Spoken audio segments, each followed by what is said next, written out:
salaamaaleykum wa rahmatullahi wa barakaatu mbokk ñu ngi leen di jël wax ñëw ni jëm Asa TV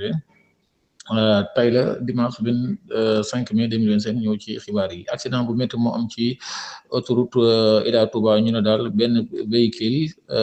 RAV4 moo mbëkk ab camion bu paanoon ci yoon wi ñu ne nag ñaari nit